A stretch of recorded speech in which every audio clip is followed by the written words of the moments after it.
And that leads me quite nicely into our first speaker, Charlotte Woodworth, who is the Gender Equality Campaign Director at the Business in the Community.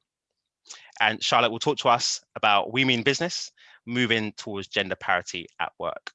So I'd like to introduce Charlotte. Charlotte is the Gender Equality Campaign Director at Business in the Community, working with some of the country's largest employers to create more gender equal workplaces. She has spent more than a decade working on equalities issues, successful campaigns on women's rights and social security issues, including as a small feminist lobbying group, one of the largest civil serving campaigning organizations, and a political party. Welcome, Charlotte. How are you doing? Well, good morning, everybody.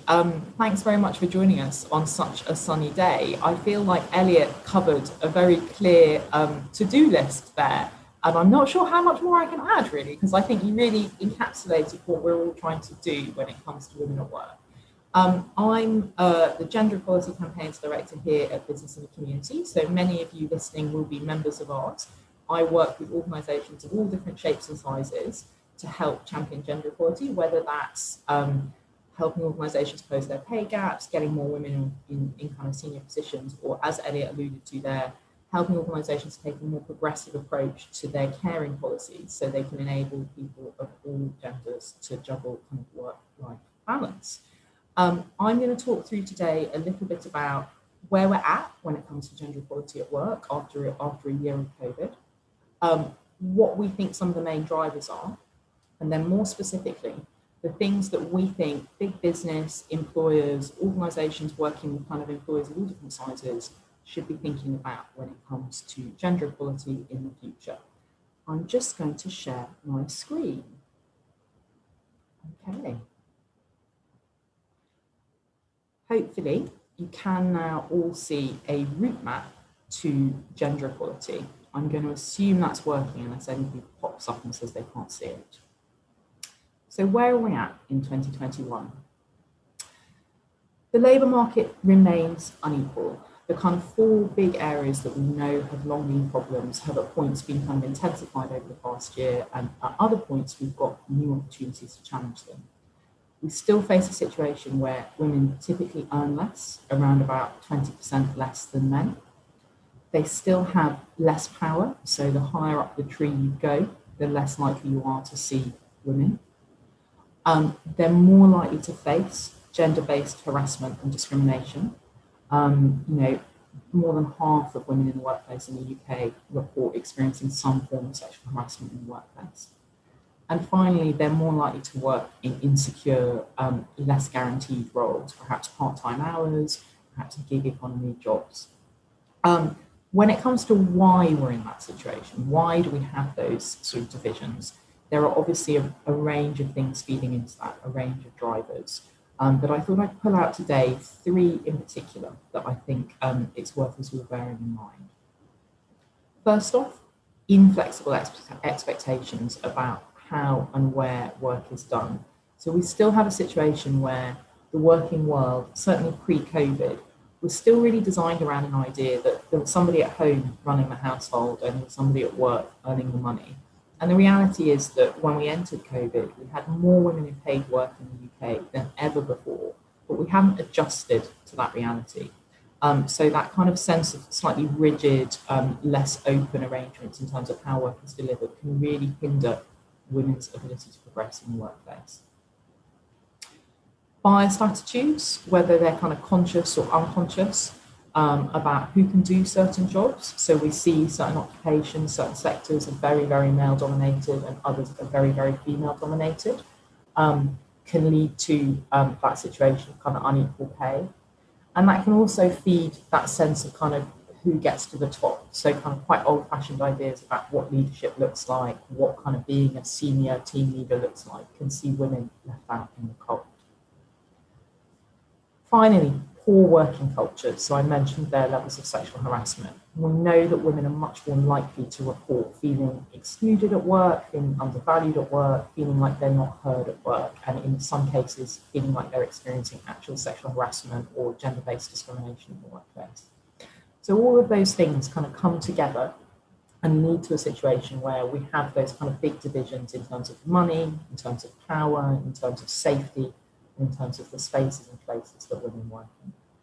But the good news COVID-19, whilst it's been a terrible year for many of us on many fronts, has also meant we're really reconsidering how we're doing things. The kind of image I have in my head is that the cards have been thrown up in the air, and now is a moment where we can decide how they land. And there are some incredible opportunities to really accelerate progress when it comes to gender equality at work, to get to a place where it's not thought of as an add-on, but something that's really hardwired into the new normal that we create. The biggest of those, I think, is around those kind of changed expectations around how work is done, where work is done, what kind of good delivery of particular projects looks like. But there are also, as Elliot alluded to there, changed understandings about how people can combine work-life balance. I think rare is the person that hasn't become much more aware of their colleagues' backdrop, their colleagues' family lives, responsibilities for elderly parents, for children and others. And that gives us a big opportunity to stop trying to create a situation where there's work and there's home, but actually recognising we need to try and enable people to combine the two. I'm going to talk through now our kind of route map to building back better, to building back with gender equality in mind. We published this on International Women's Day, and it reflects more than 20 odd years of work and campaigning that business and the community has done. And in particular, it draws on the insight that we've gleaned from the Times Top 50 Employers for Women. It's a highly competitive project that we run each year, where we have, I think, between them, they employ more than 500,000 people across the UK. Employers compete to say, we're doing well on gender equality, we're really pushing the envelope. And it gives the ITC this real kind of under the bonnet look at what's working, what different organisations are doing, what's actually having an effect, what isn't having an effect. And we've pulled all of that kind of expertise together to recommend that you and your organisations consider 8 key areas when it comes to really embedding and accelerating gender equality at work. So starting from the top, I'm just going to talk through them briefly. Make it a business priority. We know that those organisations that treat D&I initiatives, diversity, inclusion, equity, that they make it part of the board, part of the senior management team's responsibilities and oversight, generally do better than those that treat it as something that kind of sits in the corner or perhaps is only discussed by the network and HR.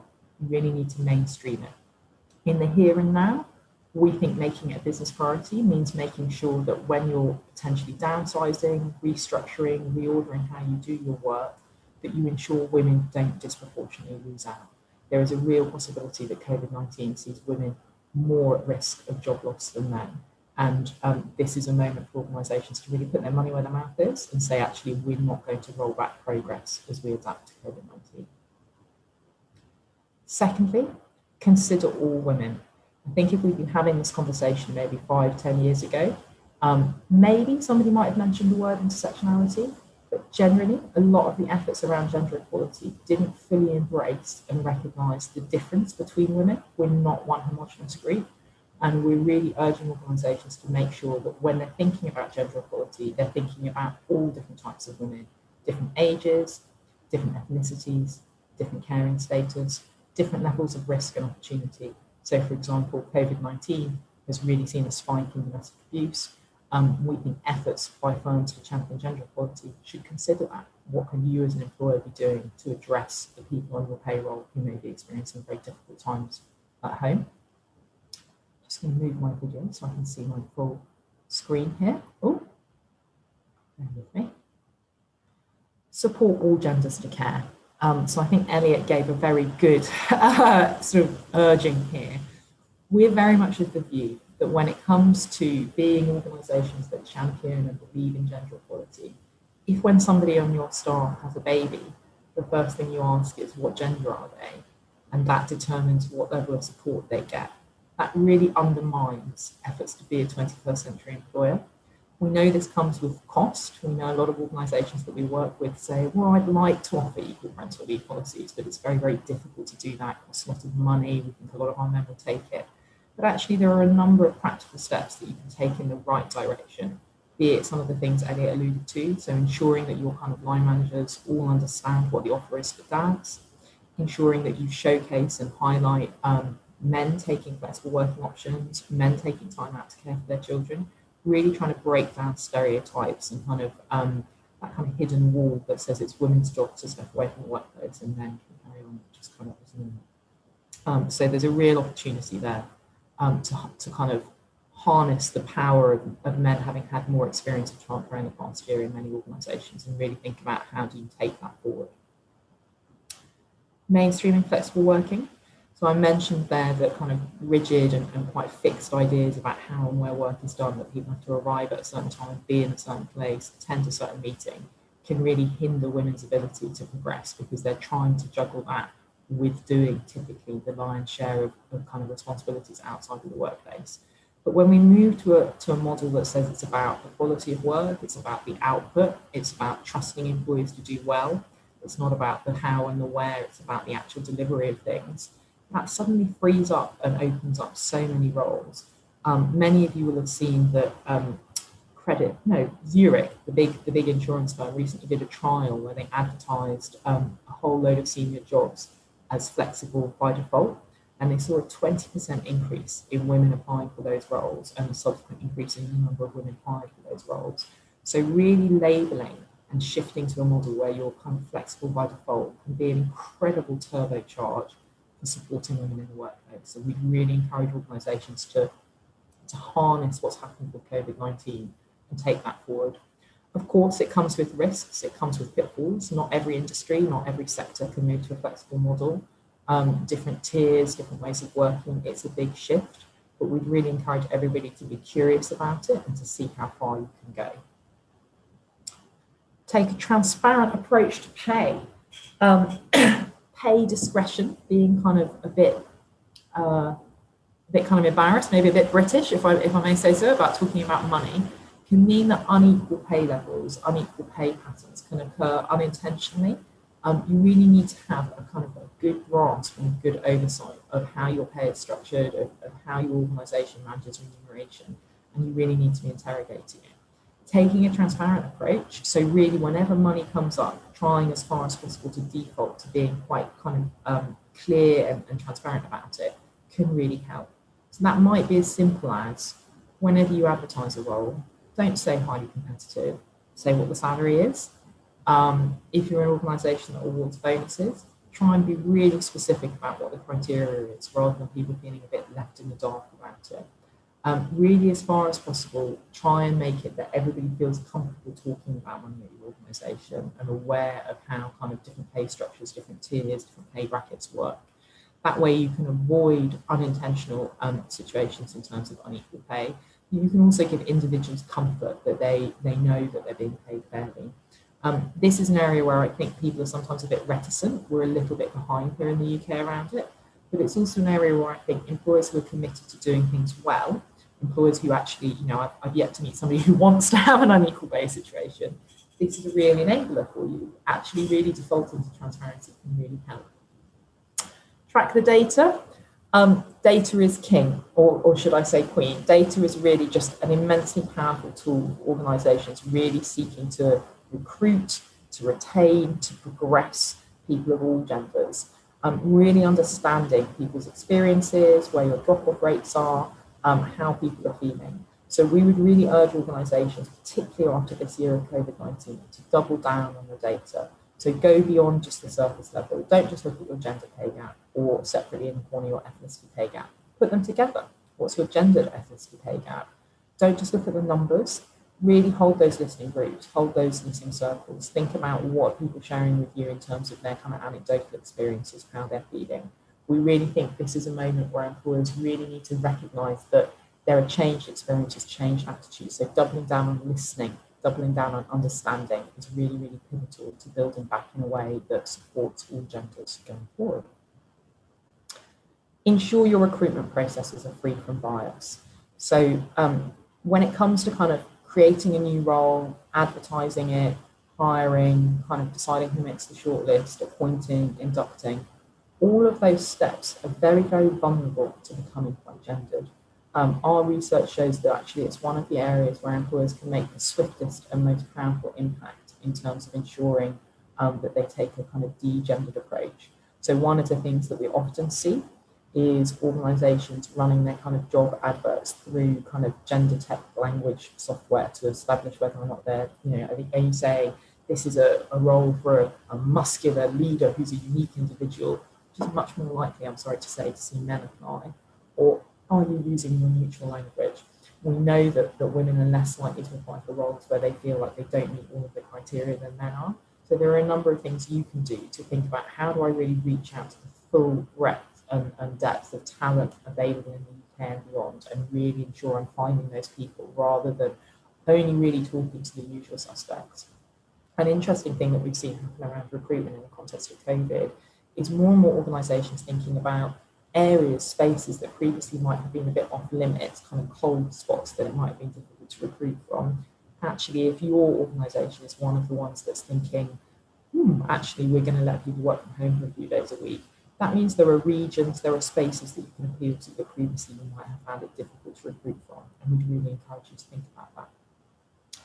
Finally, last but not least, think about your culture. We work with a lot of organisations here at Business and Community who've addressed a number of these steps. I've yet to meet anywhere perfect, but I've met a lot of organisations that are really thinking about all of these things. But then they forget to think about culture. They forget to think about the lived experience for employees working at your organisation. And actually that can really lift up your wider gender equality efforts, and conversely, it can undermine them. So we're really encouraging organisations to try and foster an inclusive culture wherever you can, where everybody feels heard, everybody feels respected, everybody feels valued, but also that you take a zero tolerance approach to poor behaviours. Again, we've got a lot more information on this around our website, and actually last year we worked with the Global Institute of Mental Leadership to do some real kind of stress testing of what works when it comes to diversity training. Diversity training's got a little bit of a bad rep in some sectors, in some spaces. There's been a little bit of bad press. But when it comes to really fostering an inclusive culture, there are proven things that you can do. There are things that we know work, that support kind of long-term change and enable everybody to feel more welcome at work. And we'd encourage you to kind of get in contact with Business and Community if you'd like us to help you with that. So that gives you a very kind of broad overview there of the kind of 8 key areas that we think all organisations should be considering. I'm going to, I can see Elliot's popped up on screen. I'm going to very quickly just tell you the 3. If I was in the hot seat and I was one of the people listening and I thought I can make these choices, I'm a decision maker. The 3 areas I'd be particularly thinking about right now: driving that division of care, ensuring that your policies support all genders of care, making sure any shift to flexible working, hybrid working, whatever it looks like, that you do that in a way that mainstreams things, that supports gender equality, and that you're alive to some of the pitfalls there. And finally, now is an opportunity to start thinking about transparency when it comes to pay, a long held issue for gender equality. Thanks very much. Amazing. Thank you so much, Charlotte. That was very, very comprehensive. So please do drop your questions in the Q&A box if you have any questions for Charlotte. I've got a few questions. So working closely with Business and Community, I know you get involved with lots of different organizations, and you probably see the good, the bad, the ugly, and the things that you spoke through around the actions that we can take. What I'd really like to ask you is where you have seen that good practice, what they have practically done as well. So we want to start with the support for all genders to care. Yeah, certainly. Where have you seen that? Where have you seen good practice in that area? So, well, I think, Elliot, you and I know about this already, but maybe maybe not everybody does. But so an example of that would be, and again, I don't think every organisation can do this, but Aviva, the large insurance firm, they 4 years ago, they made a move to introduce equalised parental leave, where they offer a year off for mums, dads, anybody of any gender who's become a parent, 6 months full pay, and there's no kind of expectation that a certain gender is more likely to take it.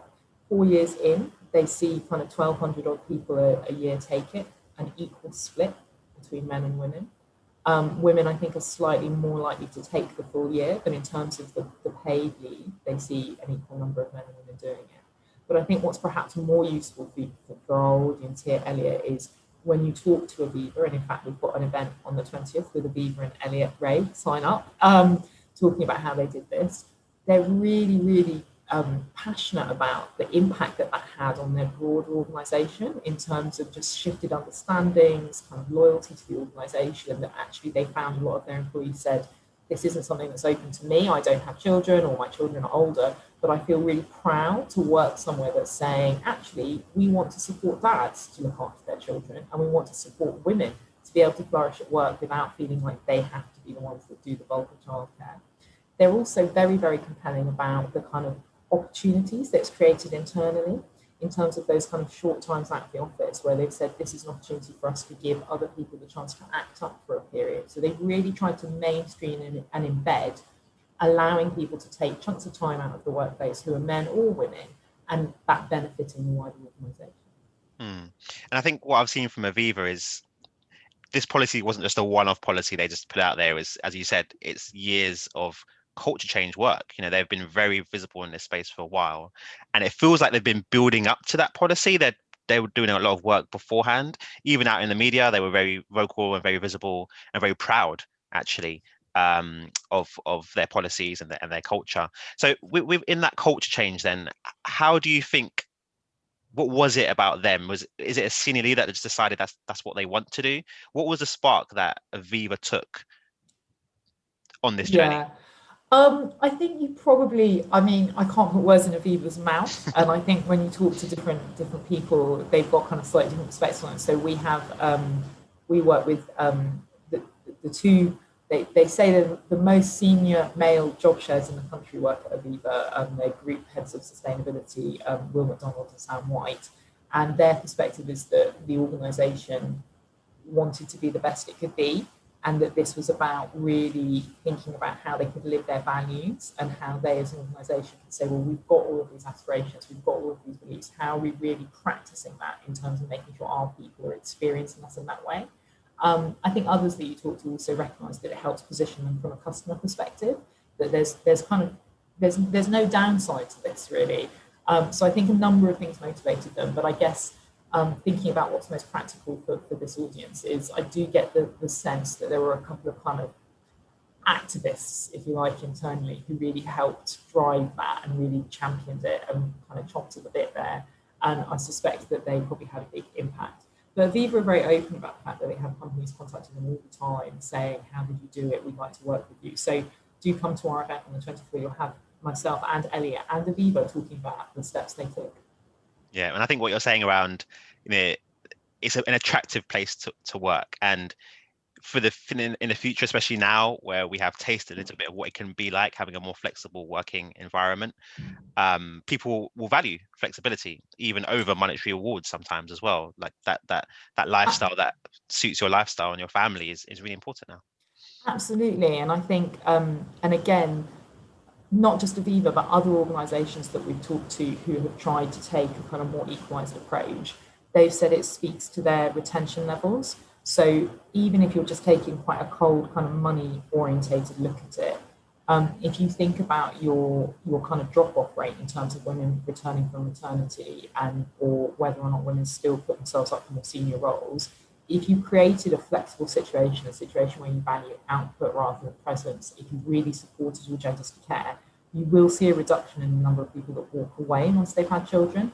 And many of the people on the call will be really dealing with that, particularly in light of COVID-19. Will be really, I think we're beginning to see the stats show in terms of women saying they've just had too difficult a year, actually they might need to downsize their careers. If you as an organisation embed that kind of flexibility, enabling people to have work-life balance, that's how you'll retain that talent. Thank you.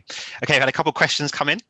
One from Christina saying, thanks, Charlotte. What types of gender bias do you see in recruitment outside of advert wording? Oh, good question. So I think there's probably two examples that I would give. So, I mean, our route map document goes through these in quite some detail, and I didn't want to talk for too long, but there's two examples I give. So one is we often in this country ask about salary history. And I'm not saying never ask about salary history, but when you ask about salary history, what you can inadvertently be doing is compounding the pay gap, because women are already more likely to be earning less. So if your choice about what you're going to pay them is affixed to what they earned previously, you can almost make it so that women carry around lower levels of pay, and they kind of, this legacy kind of sticks on their backs as they go through their careers. So that's an area where actually a lot of organisations are beginning to think we won't ask about salary history because it can inadvertently create a gender gap. Also, you know, it's going to be a bit indiscreet there and say how candid are people about salary history. I think different people are different levels of candor there. But so that's one area where it can creep in, is asking about salary history without really thinking about the context there. Another way that we can see it creep in around recruitment is when it comes to how you shortlist and how you interview, in terms of the panel that you put together. It's worth thinking about whether that panel have had kind of support to understand gender bias, and had support to be aware of maybe their unconscious bias when it comes to gender, because again, that can really come into play when people are actually this quite imperfect setup that we all work with, where we use job interviews, which we all know are not perfect, as a way of kind of rooting out who's best for the role. If the people making those decisions haven't been supported to understand that they might be bringing their own prejudice to the table, they are more likely to recruit in their own image. They are more likely to feel more comfortable with people that mirror them in some way. And that, again, can have quite a gendered impact. So those are two areas where it's worth looking at is, you know, do we ask salary history? Do we support our interview panels, our shortlisters, to really be mindful of their own bias and prejudice? And if you're really stretching for it, try and have your interview panels be as kind of representative as possible of the kind of workforce that you want to recruit. Fantastic. And sticking on the recruitment theme, a question from Victoria. I said, hi, I've looked into 2 job advert Worder tools, both of which aren't inclusive because they don't work with screen readers. Do you know any that are accessible to visually impaired users? I'm really sorry to hear that. And I think that rather undermines the purpose of them if they're not properly inclusive and they're only inclusive on one level. I can go away and have a look at that and come back to you over email if you'd like, because it definitely seems to be a very popular tool, particularly for some of the larger organisations that we work with. So I can find out which ones they use and make sure that we're thinking about it being truly inclusive, not just on a gender front. Thanks, Victoria. And I think sticking with that theme of intersectionality, there's a question here. I said, Charlotte, you talk about the gender pay gap. In my organization, there isn't just a gender pay gap, but also an ethnicity pay gap among academic women. Often those paid less are more published, but have the disadvantage of being ethnic minority. This is common in higher education. Where do we begin to address this? And I know in your diagram you had, supporting all women and making sure that the conversation around women at work is for all women. So where have you seen this done well, where all different women are involved in the conversation and supported?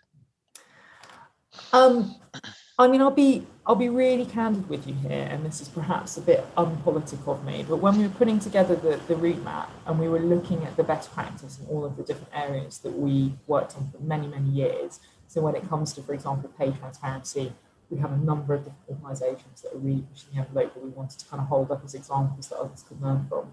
When it came to thinking about organisations that support all women, it's actually really difficult because I don't think anywhere has really, really cracked it. I think this is a really live area that lots of organisations are biting at, are scratching at, are trying to get better on, but most of them are struggling to do the very best they can. I think there's a lot of energy, a lot of drive, a lot of commitment, but we're still in this kind of moment of figuring out exactly what that looks like. What I would say in terms of kind of how you can begin to think about it, and so some of the examples, so we do include a few examples, but it was hard to pick one where we said we think these guys have kind of really made it work, because there was lots of people focusing on different issues, and you can find that when it comes to kind of intersectional issues, there's a big focus on kind of one group and not another group, and how do you make sure you're thinking about all of the different groups there. Some of the things that we know work, having networks or kind of employee representative groups to kind of facilitate discussion between different demographics, but also to champion their voices to senior leadership. So it's much easier for those voices to be heard if there's kind of a group of people saying, this is what our network thinks, and ensuring they're heard. Executive sponsors or something similar in terms of having somebody at a senior level on the board who feels accountable in terms of kind of ethnicity. So, we've had gender executive sponsors for quite a number of years now. We're beginning to see much more in the way of kind of ethnicity and diversity sponsors more broadly. And that, again, can help create that conversation and that dialogue. So those are two areas where I think about is like having those employee representative groups or those networks, support one another, but particularly to make sure those voices are heard, and thinking about, is there somebody at a senior level who is accountable? If you're interested in hearing more about this, my colleague Sandra Kerr, many of you will have come across, who is our race campaign director, she is the expert on all of this, and there's many kind of resources on our website, and I'd really encourage you to kind of engage with some of the events that she runs, because she's really looked at how do you arguably the gender debate is more advanced on some fronts. How do you get more organisations to kind of take ethnicity, ethnic diversity really seriously and make kind of deliverable change? We have a Race at Work charter, which has kind of 5 key steps, which talks about, for example, executive sponsors, publishing your ethnicity pay gap, and a number of other kind of key sort of stepping stones that we think organisations should take if they're looking to create kind of ethnically diverse, like truly representative organisations. So I'd really urge looking at that. Brilliant, thank you, and definitely endorse Sandra Kerr. Amazing woman. So question from Natalie: how does Aviva's policy reflect an agenda balance of senior roles? Oh, again, I'm hesitant to kind of position myself as an Aviva spokesperson, but as I understand it, I think it's had a powerful impact. I think when you get into the detail of this, I think that you have to think about the age groups that are more likely to be taking caring leave, and whether or not they map across to very top senior roles. So generally we see it's older people in very senior positions who might already, if they've had children, have kind of been through that period when they've got young kids already.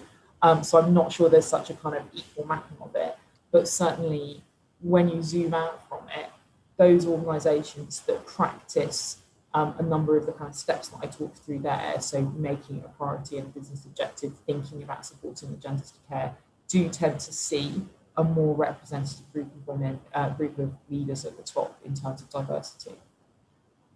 Great, thank you, Charlotte. Okay, so I think we've got 5 minutes. Time for a couple of more questions. And something that you spoke around about flexible working and mainstreaming flexible working. And I was wondering if you could talk a little bit more about kind of how people on the call can start to champion that in their workplaces. What can they do? Who should they speak to? And what really works for mainstreaming flexible working in organizations? Gosh, so I think this is a little bit of a tricky one, because I think 2 things. First off, I think it means different things for different people. So some of the organizations that we work with talk about hybrid working, some talk about agile working, some talk about flexible working, some talk about remote working. So I think the first thing is really making sure that as an organization, you're clear about what you actually mean by flexible working. So some organizations, for example, maybe if you've got kind of a front of house kind of set of roles where it isn't feasible for people to work remotely, you need to make sure that you're talking about flexibility in terms of timing, in terms of scheduling, not so much about location. So I think that the first thing to do is just have a conversation internally about what do you mean, where are you trying to get to. I think the second thing is that can make it challenging is, as I say, different sectors have different levels of kind of ability to bend towards this, and that can also play out within organisations. So I think, for example, we work with a number of big banks, and they are able to offer greater flexibility to kind of back office staff than they can offer to people in branches. So alongside being really clear about where you're trying to get to, think about the potential kind of divisions and challenges internally. So we know that some of the organisations we worked with during COVID-19, there was a bit of friction between staff that were able to work from home and staff that weren't. And that will carry forward into kind of conversations now in terms of trying to mainstream flexible working. So really think about the implications for different teams. You don't want to get to a place where it's seen as a perk or a privilege or something that only people who are earning above a certain pay grade can access. You really need to think about how do we make this work for everybody. In terms of the kind of immediate steps around mainstreaming it, I think that every organisation is having this conversation right now in terms of, are we going to let it be that people can choose their hours? Are we going to let it be that everybody has to be in on certain days? We're seeing a real variety of responses, and I don't think there's a kind of, there are essays every day in the press. I don't think there's a clear winner or of the kind of, this is the one that will work. It really depends on organisation culture. It really depends on sector, and there's a whole range of things. two things that I bear in mind in terms of practical stuff. Making sure it works with the wider team. So I think it's a real kind of 101 in terms of if you have a team where one person works different hours, or if you have a team where one person works in a different location, you have to really think about how does that play out amongst colleagues. So I think that's something that we know for a long time on flexible working has been a kind of challenge is people think, well, how will this work for her peer? How will this work for her boss? How will this work for her report if she's not available on Wednesdays, or she works somewhere different from everybody else on a Thursday, or what have you? So really putting some time and thought into how does it work for the wider team, and really trying to create kind of an organizational culture around it. So it's not the individual that's doing flexible working who has to kind of, negotiate their own personal culture. It's actually that the organization says, okay, flexible working, this is what it looks like for us, this is when it's available, and this is how we try and embed it. And then the second practical tip is a lot of organizations are thinking about having kind of mandatory days in the office and then days when you're not in the office. And others are thinking about kind of what they're calling self-determination, where it's very much, they're defaulting to an extreme of saying everybody can make their choices. I guess it's just keeping an eye on gendered patterns. There is some initial data suggesting that women are more likely to say they will stay home more, and we don't want to get to a situation where the people in the office tend to be the men and the people working from home tend to be the women, because that could create all sorts of unwelcome patterns and problems that we don't want to see. So I think be mindful about it's not up to individuals, it's about your organizational culture. Think about how teams will adapt to different people's flexible working requests. Keep an eye on those kind of surveys, those polls you're doing in terms of what people want, and apply a gender blend. You don't want to end up in a situation where one gender tends to stay home. Amazing. Thank you. Thank you so much, Charlotte. You've been amazing. Thank you for joining us and illuminating lots of good tips, practical, actionable tips as well. So thank you so much for joining us. Thanks very much. Lovely to meet you. I'll see you in April. Okay, cheers. Bye. Okay, take care. Thank you, Charlotte.